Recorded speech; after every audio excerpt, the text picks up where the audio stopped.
Épisode 7. Les difficultés matérielles, psychologiques, sociales des survivants de la déportation. Il ne faut pas oublier, il faut témoigner pour que cela ne se reproduise jamais. Simone Veil. Simone Veil, discours ou interview sur la mémoire de la Shoah en 2005, approximative, souvent citée lors de ses interventions publiques de cette période. Pendant la Seconde Guerre mondiale, des millions de personnes ont été déportées vers les camps nazis.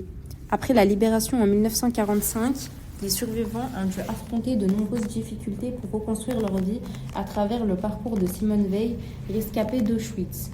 On peut comprendre les obstacles matériels, psychologiques et sociaux auxquels ont été confrontés les anciens déportés et le rôle essentiel du témoignage pour la mémoire collective.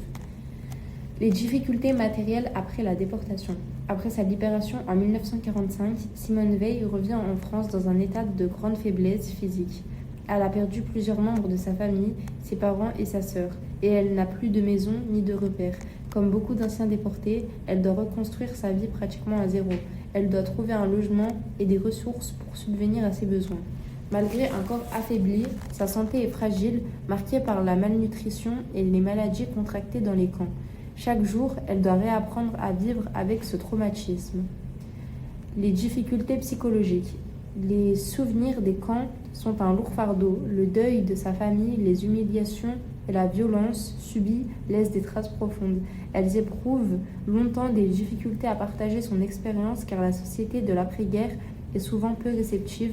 Survivre alors que sa famille a été exterminée génère aussi un sentiment de culpabilité et de solitude, un poids que beaucoup de survivants connaissent. Les difficultés sociales. Se réinsérer dans la société n'est pas simple.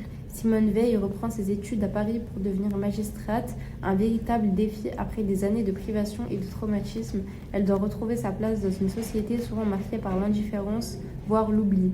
Face aux souffrances des déportés, son intégration professionnelle et sociale repose sur sa résilience et sa détermination à reconstruire sa vie et à poursuivre ses ambitions malgré le passé.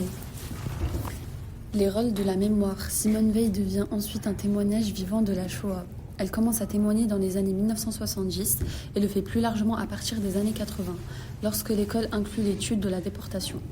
Elle partage son expérience à travers des livres, des conférences, des interventions dans les écoles et même au Parlement européen. Son message est clair, ne jamais oublier. Son témoignage permet aux nouvelles générations de comprendre l'horreur des camps et de lutter contre l'antisémitisme et l'oubli. Le parcours de Simone Veil montre que la fin de la guerre n'est pas immédiatement mise aux souffrances des déportés.